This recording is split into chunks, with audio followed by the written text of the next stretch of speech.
What's going on? It's live. We'll check. After work, I got on the internet. I actually had a different segment planned today about reviewing some old tackle I found at this little hole in the wall tackle shop. And I came across, because I follow a lot of people that do stuff in fishing, um, I came across an article saying that Dion Hibdon had passed away. And his name might not be super well known, especially by some of the younger anglers. But we have a lot to attribute in the bass fishing and tournament community to the Hibdon family. They were pioneers in a lot of things. They were ingenuitive. Um, so Dion Hibdon, son of Guido Hibdon. Um, yeah, so moment of silence for them. Prayers and thoughts go to their family. It's kind of a big loss for this industry and this community and this culture. But not to be super somber, but to kind of talk about some of the milestones of Guido and Dion, um, I think would be pertinent. Lures, techniques that they pioneered, that they made big, and there was a lot going on in the 80s and 90s that had to do with the Hibdons. So, some of the things I did write down some notes, some of the things that I wanted to talk about. Dion was the son of Guido. Guido, he was known for some finesse fishing, um, and a lot of the baits that they used back then aren't as popular now, or were popularized because of some of the stuff that they did along with other anglers. It always happens. Guido and Dion, and these are things that I found out looking it up today, and I knew they were incredible fishermen.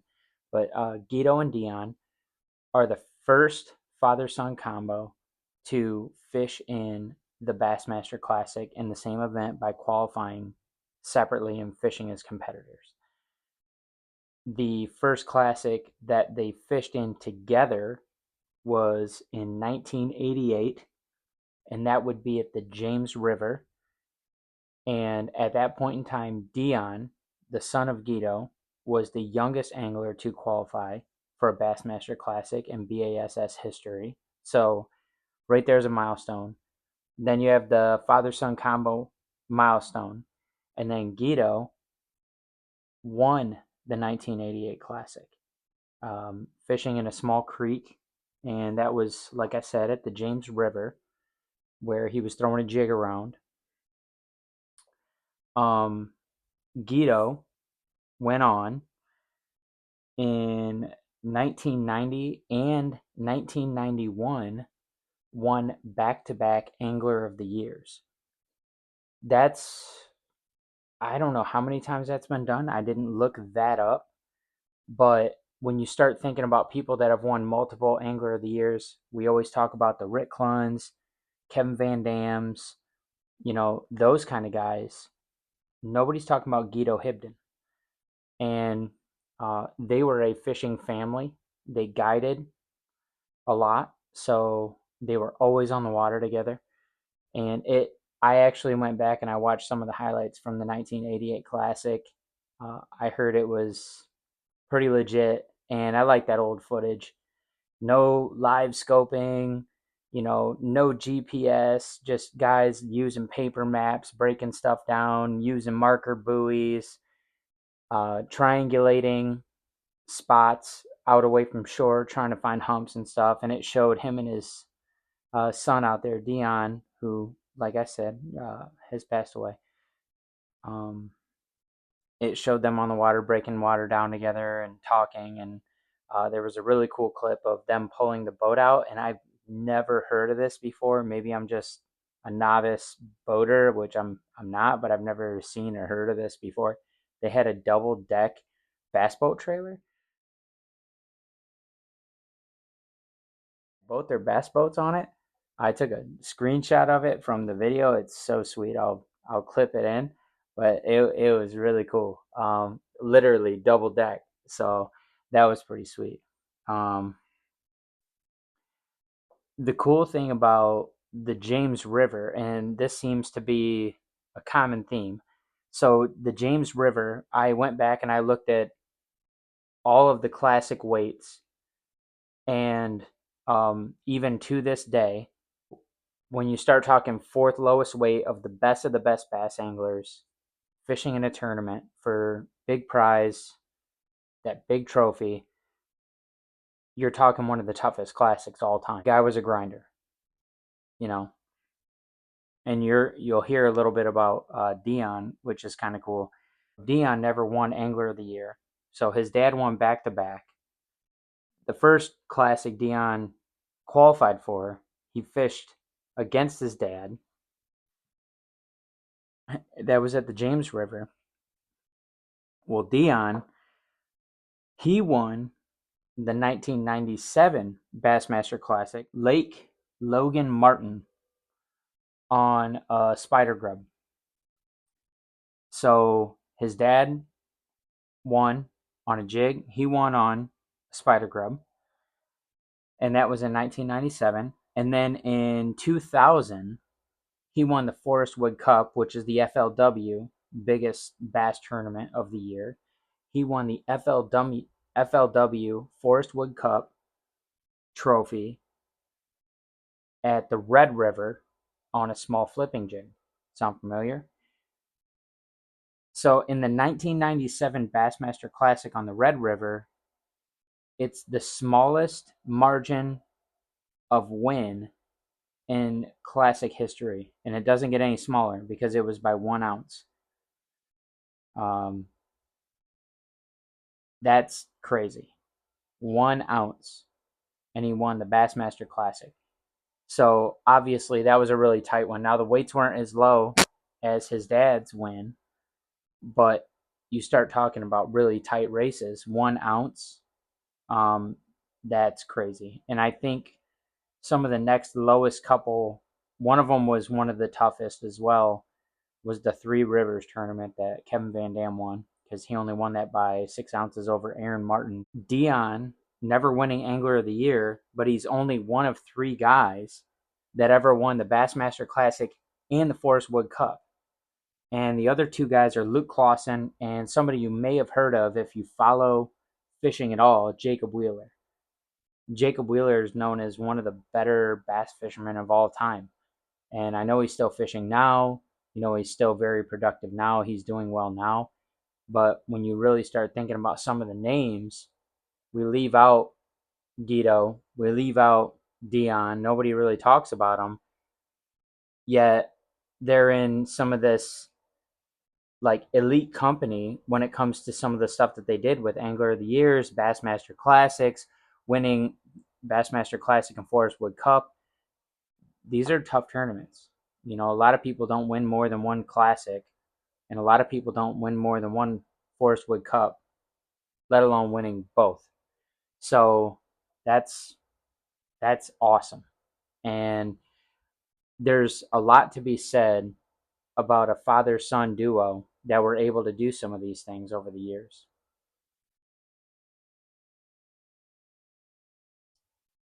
I have a couple baits here. Um, two of them are baits that the Hibdons designed, and they're not exact replicas, but they're very, very similar. So the Hibdons went on and they designed a lot of different baits, and they made other baits very famous. They were very good fishermen. Some of the baits, there's one called the Hibdon jig. It's very much it's like that. So how the the line tie is up, it's not down, it's up. So as you drag that around the bottom, You can get that to hop up over uh, stick stems, logs, even rocks. Yeah, uh, the nose can wedge in some rocks, but it's made for, it's like an all-terrain vehicle. So when you're fishing a lot of different hardcovers, so not necessarily grass, and it will work in some grass because it's pointed. If there's sparse grass, if there's some wood, maybe some random rock, this is a very, very good jig. Now, this isn't grass exclusive.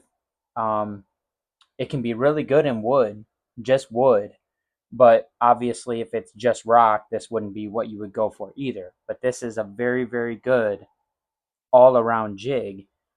And this is not the exact jig, like I said, that the Hibdons designed, but it kind of, what they designed sparked a whole branch of head design and lure tie location that now is all over market, that you can find on the shelf at Walmart, Bass Pro Shops, Tackle Warehouse.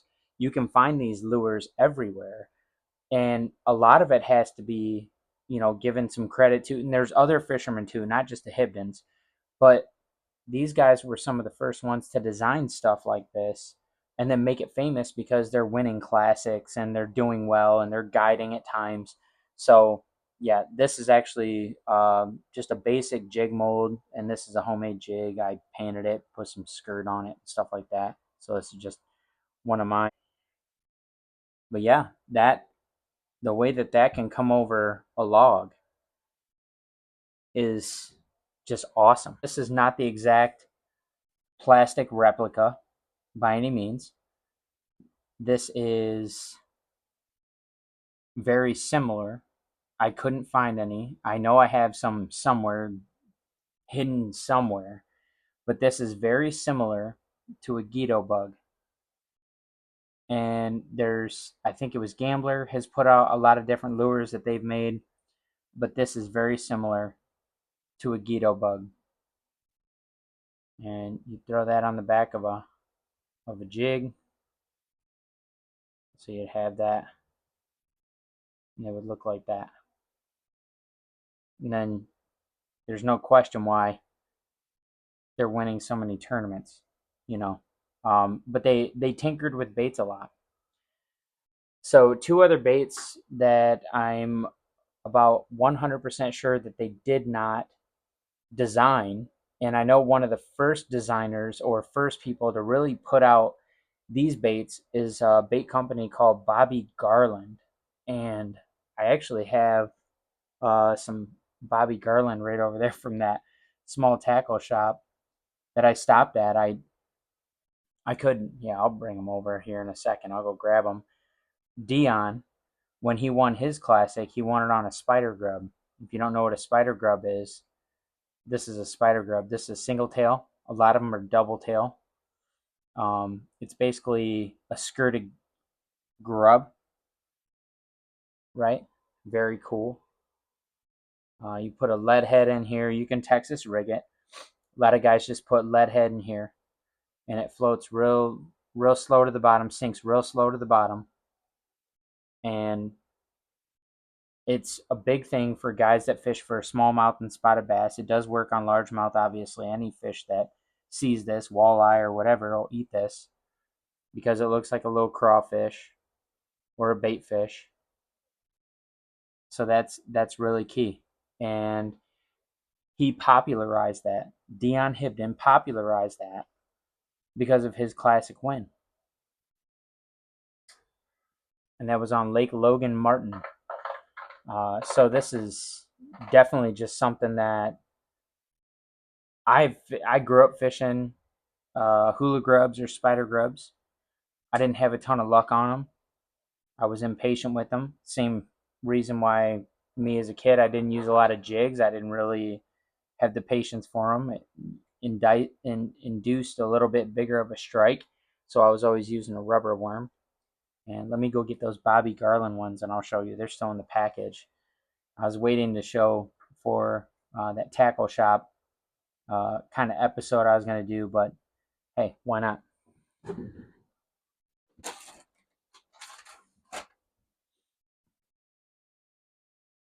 And here they are.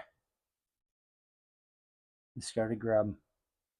The actual Bobby Garland. This is old school, old school Bobby Garland. Spider grub. Twin tail. Yeah. I'm not. This might be a Bobby Garland. I can't remember. This is one of the old ones. I was gonna grab like a Bass Pro Shops one or something, but I figured, hey, we're talking about Dion and Guido Hibdon. Why not grab one of the old ones that I have in my box from like way back? But here you go. So this will make another appearance probably on that tackle shop episode I'm gonna do of the hole in the wall tackle shops. But yeah, Dion made that popular. And then another bait that when I show you here in a second, and you say, that's not what that's called. Some people have heard it called this. Some people know it by something completely different because that's what it is. But when I was growing up, there was a bait, and that bait was used a lot open hook, Texas rig, smallmouth, largemouth, and we called it a gets it. Now, it didn't matter if it was a gets it, we called it a gets it. And that would be this. And this is an actual gets it. I bought it not too long ago. I like the color. It's a finesse style tube. And Guido made this very famous. I wouldn't say that he fished this to win classics or anything like that, but getting Angler of the Year twice, yeah, he fished these. And when I was growing up, you know, if somebody went to the river, the lake, um, Detroit River, what'd you get them on? Gets it. It didn't even have to be a gets it. Could have been something else, but always called this a gets it. And you know, it's a usually a gets it is always going to be a smaller style tube. Whether it's thin or fat, it's always going to be a small 2 to 2.5 inch tube, very small for a tube. So it's not your big 4.5 inch, 4 inch, 5 inch, even a 3.5 inch. It's a very small finesse style tube, and that's a bite getter. So I have a surprise for you guys. I've had these for a long time. I've had collected these over the years. I got them a long time ago. Like, when I say a long time ago, it was years ago, but I didn't even know they existed when I was a kid. I came across them and I got some. What I got, what I'm going to share with you, and I decided to dig these out for this specific episode, this special episode.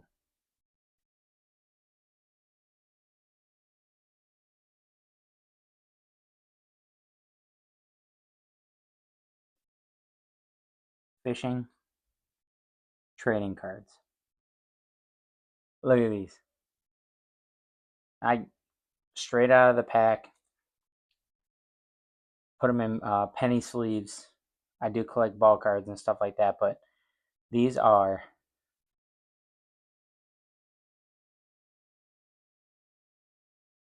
just crispy gem mint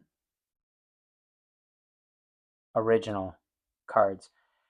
And as long as you guys don't get too bored, I'm going to read a couple of things on the back, and then yeah, yeah. But these are really cool. 1991. They only made these cards for a couple years. Guido Hibdon. Uh, it's hard to say which is my most important moment. The year I won the Classic, 1988, with Dion qualifying the same year, or this year when I won both the BASS Angler of the Year and the Operation Bass Golden Blend Angler of the Year titles. Both have been tremendous highlights, especially since Dion was there to share them with me. These guys lived, ate, breathed, bled, slept fishing.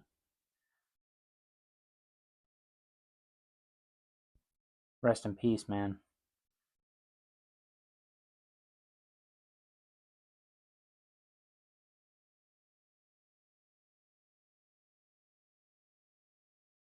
Masters of Finesse. Check that out. Guido Hibdon, Shaw Grigsby.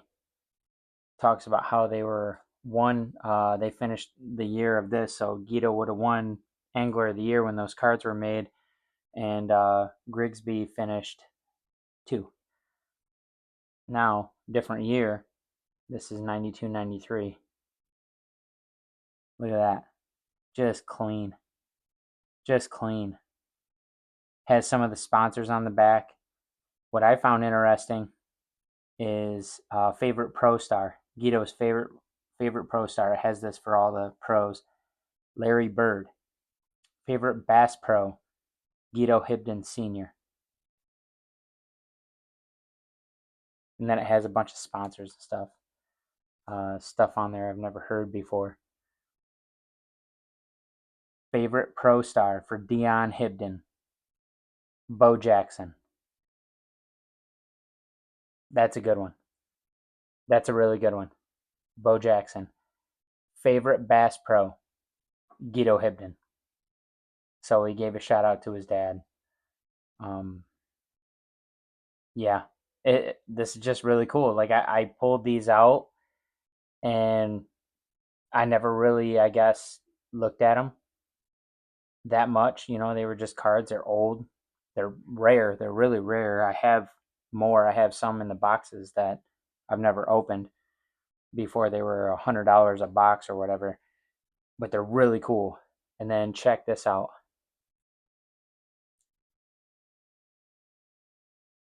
It's them together. Yeah, they made a card of them together. Um, yeah, it says if there is a first family of professional bass fishing, the Hibdons would certainly qualify. Guido and Dion and their wives, Stella and Jill, all work together to create a successful environment, one which has proven to be a winning formula. It's crazy. So, like, you want to talk about legends in the game. You know, I know everybody's caught up on the new flashiest, what do they call that? Um, there's a term for it. Recency bias is what I was looking for. Everyone wants to talk about recency bias.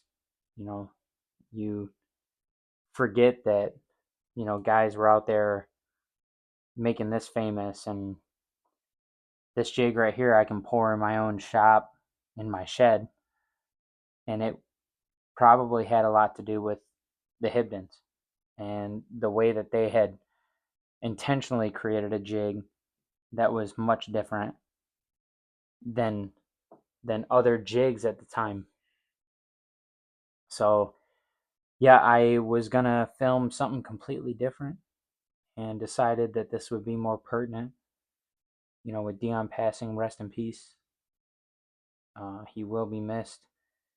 I know they haven't really, I guess, touched the mainstream fishing community for a long time, but I think we do a disservice to a lot of the legends that what the industry is now was built on their backs, their ideas, their careers, their charisma, and the industry is built on that. I mean, this bait is not a Guido bug, but would it have been as successful, or would this even have been a thing if the Guido bug wasn't out? You know, would people still be fishing these today? I'm sure, but they're questions to be asked. I mean, guys across the board. A lot of the old school guys, they need to be given a lot of credit. They were pioneers in this industry. So, yeah, I know this isn't quite probably as entertaining as I've been trying to make them, but I called a total ad lib, called an audible, as Peyton Manning would say, Omaha, and decided that I was going to talk a little bit about the Hibdons and what they gave the fishing community. And we lost a legend, one of the pioneers, one of the entrepreneurs, the ingenuitive ones. And yeah, like I said, when I was growing up, we only called tubes Gitsits. They're tubes. Everybody knows they're tubes. When I was growing up, actually, as I got older, somebody was like, "Yeah, we're gonna fish some tubes," and I was like, "Gitsits," and he was like, "No, Bass Pro," and I was like, "Oh, what do you?" And he goes, "The XPS brand, not Gitsit." And I was like, "Dude, when in the '90s, like that's all guys called them. Didn't have to be like I said, a Gitsit, but we all called them Gitsits." So if that doesn't show you how influential a family was on fishing,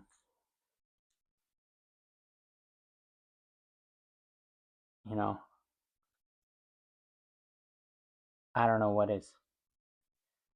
Thanks again. I'll be on here trying to record a couple videos a week, two or three. We'll do some tackle stores. I don't know if I'll get a lot of footage of me actually in the tackle store, but there will be, I'll do like an unboxing kind of thing of like what I found, what I grabbed, old school stuff, or what I seen. Some tournament stories, different tips, tricks, lake breakdowns, even rigging techniques, just a lot of stuff. So I think it'll be really interesting. But if you're not a bass fishing nerd and you don't know who the Hibdons are and you don't really care, it was still cool to kind of see some of these baits and fishing cards or not, maybe. But yeah, until next time.